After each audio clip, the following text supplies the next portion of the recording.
Hi and welcome to wrist stabilization training, and in between exercises I'm going to read something about the peripheral artery disease.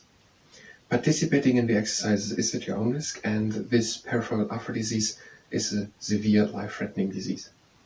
The first exercise, the spotlight. Having good aligned shoulders and the arm at the side with a fist, and returning that arm with the fist down to the ground and up. And we're changing the direction and we're going as far as we can go with a little effort, and then we are turning around again. So we're going down as far as we can go with a little effort, and then we are turning around again and going up as far as we can go with a little effort. And this is the last time. And we're going to do it now with the other. Go to the shoulders, arm comfortable at the side, and returning the fist down. And we're going up again as far as we can go with a little effort. And then we are turning around again and going as far as we can go with a little effort.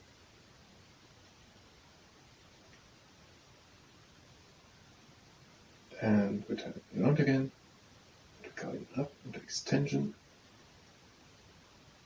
and down again to flexion. And one last time. We're going down and up again. So, peripheral artery disease. Here's some info snippets to it. By the peripheral artery disease, arteries commonly of the legs are narrowed. So there are arteries. These arteries are the blood vessels, or blood vessels bringing the blood from the heart to the organs. Vessels back, arteries from the heart. So these arteries bringing the blood from the heart somewhere to some place are narrowed, so they don't deliver blood with good aim. And that is commonly in the legs by peripheral artery disease. Next exercise, the flashlight. Having good aligned shoulders, the arms comfortable at the side with the fist, and returning the fist to the inside and to the outside. Again, same rules. We're going as far as we can go with a little effort, and as soon as we've reached the point which we can reach with a little effort, we are slowly turning around and going into the other direction. And this is the last time. And now we're going to do it with the arm. So good aligned shoulders, arm comfortable at the side, hand forward to fist, and returning with fist into radial deviation and to the outside into ulnar deviation. And we're going in as far as we can comfortably go with a little effort. And then we are turning slowly around again. So peripheral artery disease. By that disease, the arteries, so the blood vessels from the heart delivering oxygen to the body parts, are narrowed. They don't deliver blood with good anymore, and that is commonly in the legs. For next episode. When arteries in the heart are narrowed, it is coronary artery disease. Peripheral artery disease affects mostly the legs. So our peripheral artery disease affects mostly the legs, and if the arteries in the heart are narrowed, that is coronary artery disease. So coronary artery disease and peripheral artery disease. Coronary artery disease, the arteries in the heart, and peripheral artery disease, mostly the arteries in the legs, but there are also other body parts affected. But it's mostly in the legs. And the next exercise, the magician. Go to aligned shoulders, arm comfortable at the side, and our flat hand which points to the floor. Now we're turning that hand to the inside and to the outside. To the inside and again to the outside. We're going as far as we can go. And as soon as we've reached the point to which we can go with a little effort, we're turning slowly around and going into the other direction, and this was already the first time. And now with the other hand, arm comfortably to the side, and we're turning the wrist to the outside and to the inside. Going to the inside as far as we can go with a little effort, and then we are turning slowly around. And one last time.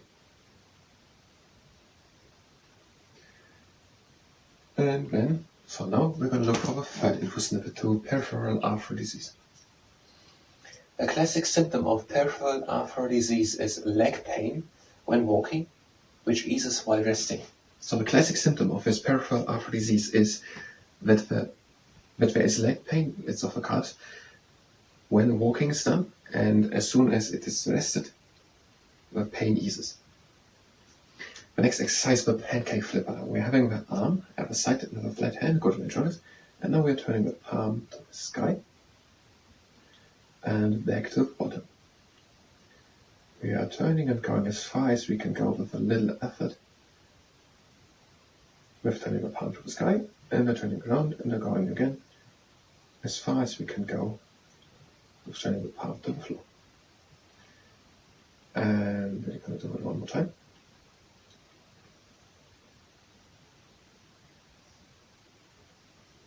And then we're going to do the same with the other. Again, go to line shoulders, arm comfortable at the side, hands flat to the floor, and returning it to the sky and to the bottom. Bring the hand into supination and slowly back into with pronation, into the pronation. So up, and we go slowly back in and slowly back. And that was already the last time. The classic symptom of the peripheral artery disease with leg pain through walking and battering through rest is called intermittent claudication. So this classic symptom of peripheral artery disease, we have leg pains if it is walked or it is walked with a leg, and which eases, this leg pain eases while resting, is called intermittent claudication. The next exercise now, the T-Rex in the morning. So we're having both arms out, and we're turning our hands down and up into extension, and again down into flexion. We're going as far as we can go with a little effort, and then we are turning around. Going as far as we can go with a little effort, and then we are turning around. Going again as far as we can go with a little effort. And one more time. And that was the T-Rex in the morning. Besides of intermittent claudication with leg pain from walking and easing through resting, skin ulcers, bluish and cold skin, and abnormal nail and hair growth are symptoms. So, skin ulcers, that is a specific type of wound. Skin ulcers, bluish and cold skin. So skin ulcers, bluish and cold skin, and abnormal nail and hair growth. And the next exercise, the T-Rex in the gym. If you don't have a tennis ball, you can do it just with the fist. We're taking the tennis ball like this with the 4 whole fingers. We're holding the hand down, all is flat from the knuckles to the elbow, and now we are pressing with moderate force and releasing again. And we are pressing again and releasing again. And one last time we are pressing and releasing again. Now we switch. We are pressing and release again. We are pressing and release again. And one last time we are pressing and release again. And that was the T-Rex in the gym. complications can require amputations.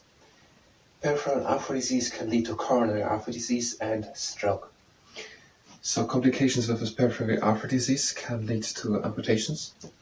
So there's something cut off of the body. They can lead to coronary artery disease, that is narrowing of arteries in the heart. We have it at the beginning, yes. And stroke. Stroke is where the brain doesn't get oxygen anymore and the brain suffocates, which can be deadly. And is very dangerous if it happens, and can be deadly. And the treatments are changing of the risk factors. Supervised exercises or surgery. And the next exercise, the cautious big bang. We are placing the fingertips on top of the fingernails of the other hand. We are opening that hand against the other one, and we are closing again. So treatments are changing of risk factors, exercises, supervised exercises, and surgery, revascularization. And we are changing the fingertips on top of the fingernails, and we're opening against resistance, we're opening against force, and we are closing with resistance against the force pressing. And this is the last round. And we're going to look what we have as. Risk factors are smoking, diabetes, obesity, hypertension, and hypercholesterolemia.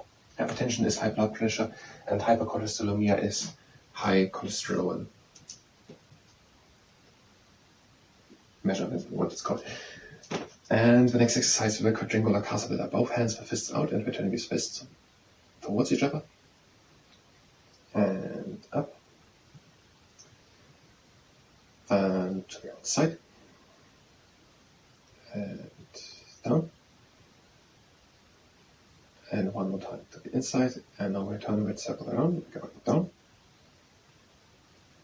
To the outside. Up.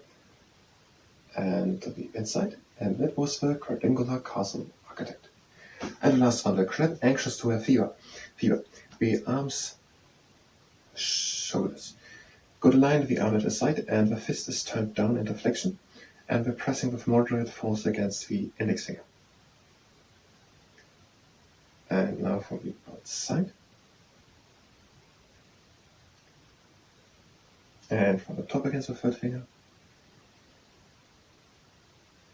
And from the bottom against the third finger. And we're switching the arms, go to the shoulders, arm comfortable at the side, and fist down to the bottom, so into flexion, and we're pressing against the index finger, against the side of the index finger. And from the outside, all with moderate force, all carefully here. And from the top,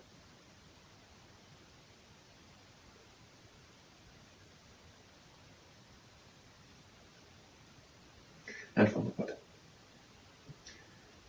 Now we're just gonna go with our fingers over the middle part of the lower arm a couple of times to relax the extension to the term. One more time. And after we have done it, also on our second arm, we are done with the wrist stabilization training. So now, peripheral artery disease is narrowing of the arteries in the legs, mostly in the legs. And coronary artery disease is in the heart, the narrowing of the arteries in the heart, and peripheral artery disease can lead to coronary artery disease. The symptom of peripheral artery disease is leg pain when walking and easing of the leg pain when resting, and that is called intermittent claudication. Treatments are changing of the risk factors, which are obesity, smoking, hypercholesterolemia, and hypertension. And exercise, supervised exercises, and surgery, revascularization, and other symptoms are skin ulcers, bluish and cold skin, cold skin, abnormal nail and hair growth. This is the end. I thank you very much, and until next time.